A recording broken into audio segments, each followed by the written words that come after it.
था, इससे सभी लाभान्वित हुए होंगे। 1857 क्रांति के समापन के बाद महारानी ने घोषणा की जब किसी से जात धर्म पर या आधार पर कोई भेद नहीं किया जाएगा, और आज यह हमारे संविधान का एक अंग भी है। और 1942 की इस चिंगारी से जो अस्थायी सरकार कुछ दिनों के लिए एक सही परिचय की, उसका जो है प्रतिबिंब दिखाई दिया कि 5 साल बाद देश में हमारा आजाद हुआ और सरकार को प्राप्त किया। दोनों ही हमारे साथियों ने बहुत ही सार्वजनिक तरीके से उन्होंने आपके सामने इस विषय को रखा। और हम तो बार बार यही कहेंगे 1857 का विषय बहुत बड़ा है, देश की आज़ादी बहुत बड़ा विषय है। हजारों लाखों करोड़ों लोगों ने इसे बलिदान 1, 2, 3, 4, 6 घंटे में, महीनों वर्षों में हम उन्हें याद नहीं कर सकते, लेकिन कुछ लोगों को जैसे हम याद कर रहे हैं इसी क्रम में याद करते जाएं और मन में भाव जो है देश के अंदर हमारे मन में पड़ता रहे। अब इसी क्रम में मैं इस महाविद्यालय के विद्वान प्राचार्य प्रोफेसर अरुण कुमार करता हूँ। दिखाई चुका है।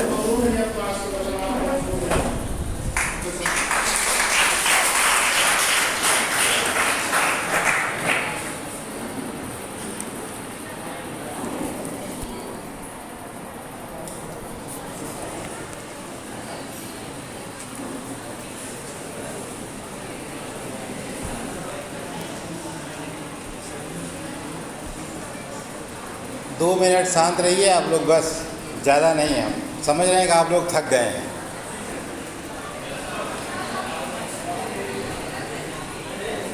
बहुत बहुत धन्यवाद संचालक महोदय।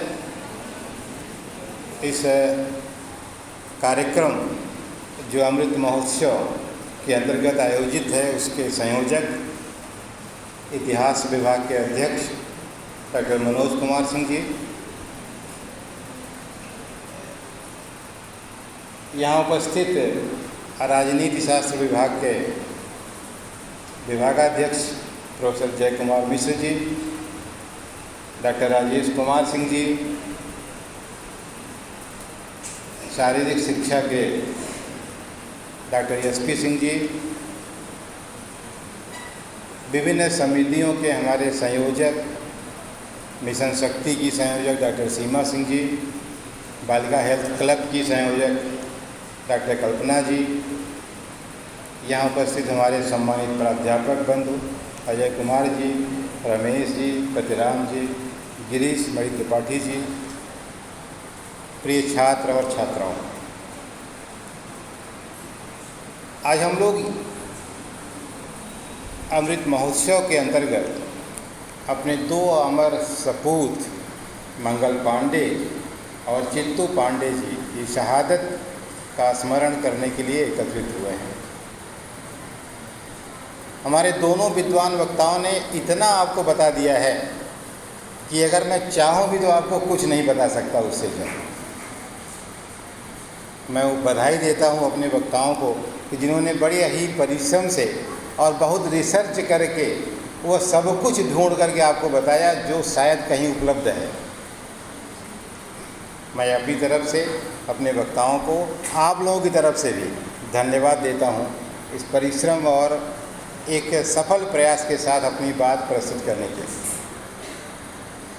कहा जाता है कि उस पथ की कठिन परीक्षा क्या जिस पथ में बिखरे सूल न हो, और नाविक की धैर्य परीक्षा क्या जब धाराएं प्रतिकूल न हो।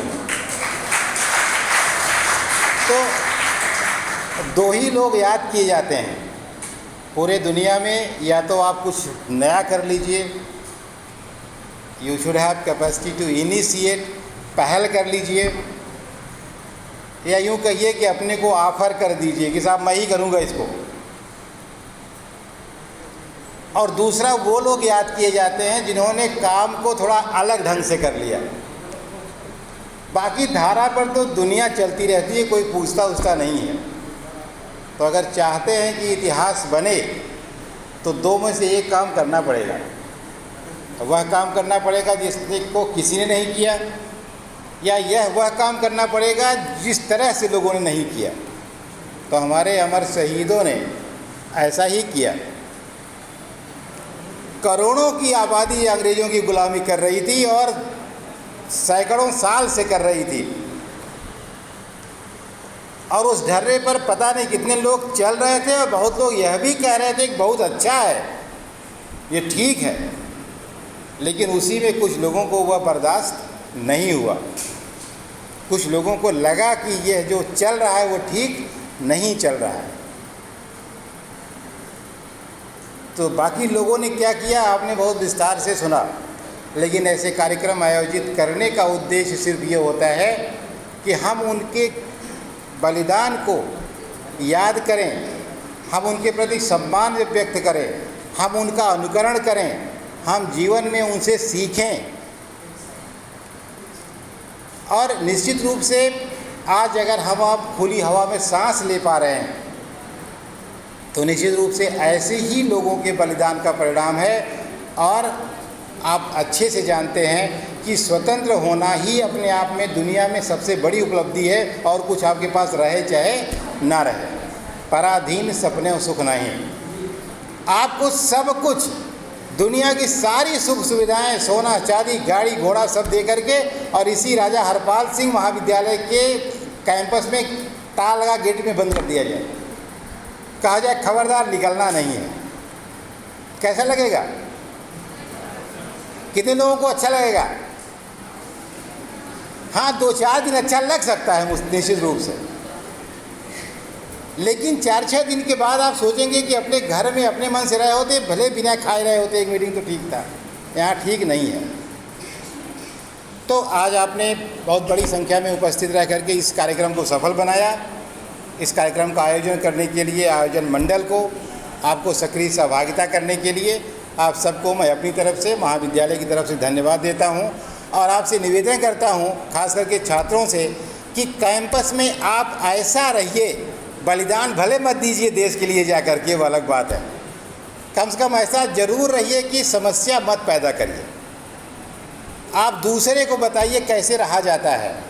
आपको न कोई पकड़ करके डांटे कि आपने शर्ट कैसे पहन रखी है, पैंट कैसा पहन रखा है, सूट कैसा पहन रखा है।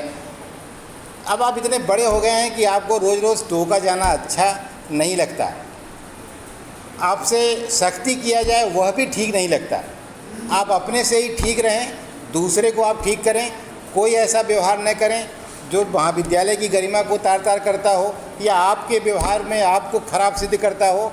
मेरा आपसे निवेदन है कि आप मुझे सख्त होने पर मजबूर मत करें। मैं आपको पब्लिक रूप से कह रहा हूं कि बड़ी चर्चा है कि प्राचार्य जी बहुत सीधे हैं। क्षमा कीजिएगा, मैं बिल्कुल सीधा नहीं हूं। हाँ, थोड़ा शरीफ होने का प्रयास करता हूं। सीमाएं क्रॉस मत करिए, उसका उल्लंघन मुझे बर्दाश्त एक पैसे नहीं है किसी से भी। इसलिए आप विद्यार्थी हैं, आपकी समस्या है, आपकी ज़रूरत है, आपके लिए मेरा दरवाज़ा 24 घंटे खुला है। फ़ोन भी कर सकते हैं, मिल सकते हैं, लेकिन आप विद्यार्थी की सीमा में रहें, उसे क्रॉस करने का प्रयास ना करें। एक बार आपको फिर से धन्यवाद देते हुए मैं अपनी बात समाप्त करता हूं। लेकिन एक महत्वपूर्ण सूचना आपके लिए है जो रमेश जी देंगे, और आप सुन लीजिए, उसका पालन करिए। आपकी पढ़ाई का कोई मतलब नहीं रह जाएगा अगर आप सिस्टम में शामिल नहीं होते हैं। रमेश जी, आप इनको अबेकस की सूचना देकर तब छोड़िए।